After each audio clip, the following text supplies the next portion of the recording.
Welcome back to the show. Today's episode is a little different. I don't have a guest this time. Instead, I'm going to turn the microphone inward. I'll be walking through 5 reflective questions that I believe every coach, leader, or PE teacher should be asking themselves on a regular basis. If you've been feeling busy, stretched thin, or like you're teaching on autopilot, this episode may be your reset button. These are not fluff questions. They're the kind that uncover what's truly working, what needs attention, and how we can grow with intention. Each question also comes with a practical call to action and something that you can implement immediately. All right, let's get to it. First question is, what's one lesson I taught this week that truly worked and why? For me, it was a lesson focused on pacing ourselves. Students and I explored the components of fitness with an emphasis on cardiovascular endurance. What made the lesson effective was, I believe, the relevance. I provided clear, concrete examples and invited student input throughout the discussion. Many of my students participate in sports or lifetime activities outside of school, even if it's just pick up basketball, so the concept connected to their real lives. The students also participated in the pacer run. I used a real cool video on YouTube that features a rabbit running across the stream. The visual provided pacing, timing, and something students could easily relate to. The instruction was simple: keep up with the rabbit. It wasn't about how fast they could run, but it was about how long they could sustain their effort. So here's the call to action. Think of one lesson that worked well for you this week and share it with a colleague. Question number 2. Where did I feel resistance or frustration in my teaching, and what did it teach me? In my classes, I consistently emphasize teamwork, inclusion, and perseverance, just like most PE teachers do. However, I sometimes feel resistance when students appear to give up quickly, at least from my perspective. I try to scaffold tasks into different levels of challenge, encouraging students to adjust when something feels too difficult. After reflecting on this, I realized that some students may not actually know how to challenge themselves appropriately. Additionally, each student has a different level of readiness when it comes to trying something new. This is an important concept that we all need to remember. Prior experiences, confidence, or fear of being judged all do play a role.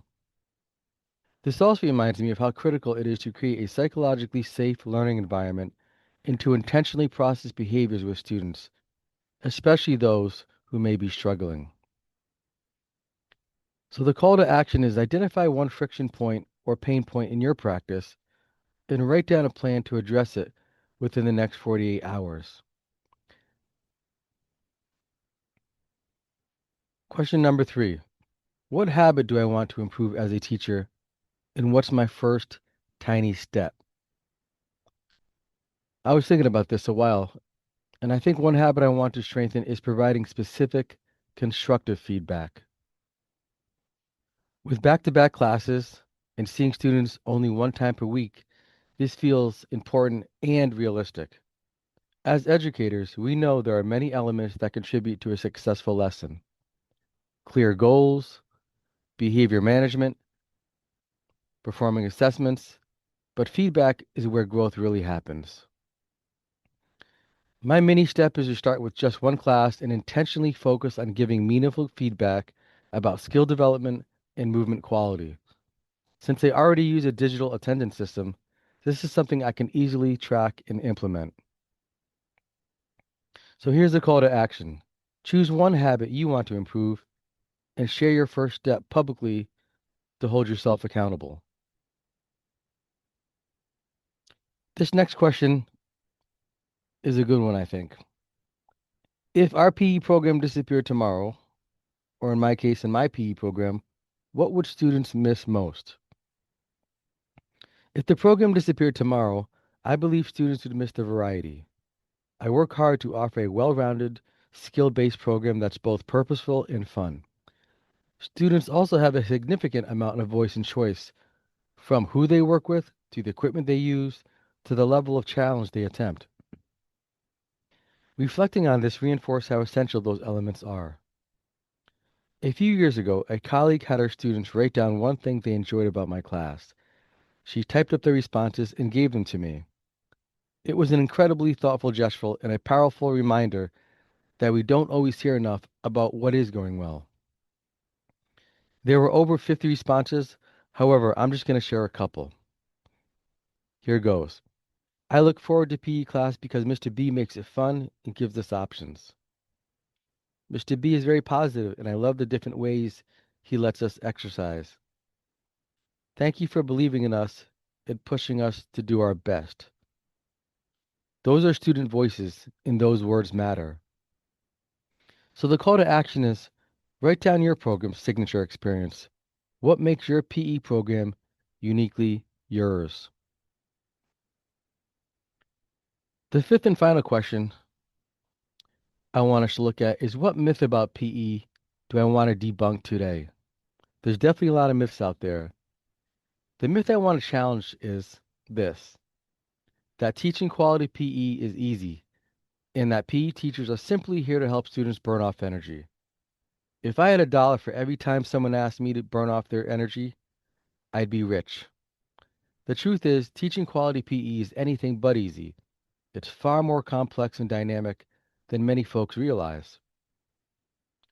Quality PE teachers must have a thorough understanding of biomechanics and motor learning, skill progressions, and age-appropriate modifications, as well as how to break down complex movements into clear, effective teaching cues.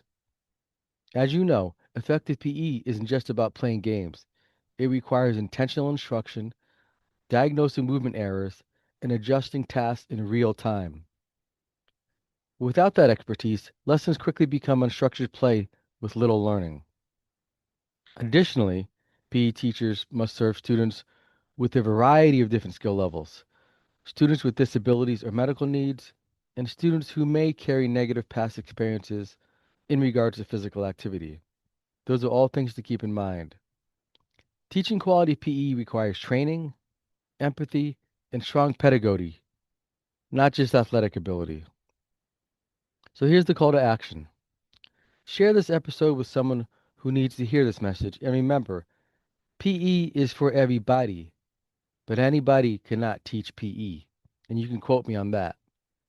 Thanks for joining me today. If you'd like a printable PDF of all 5 reflective questions, email me at mayfordpodcast@gmail.com. I'll send it your way. I truly appreciate you taking the time out of your day to listen. If this episode resonated with you, please share it with another educator and or leave a review. Have a great week, and until next time, keep doing the important work you do.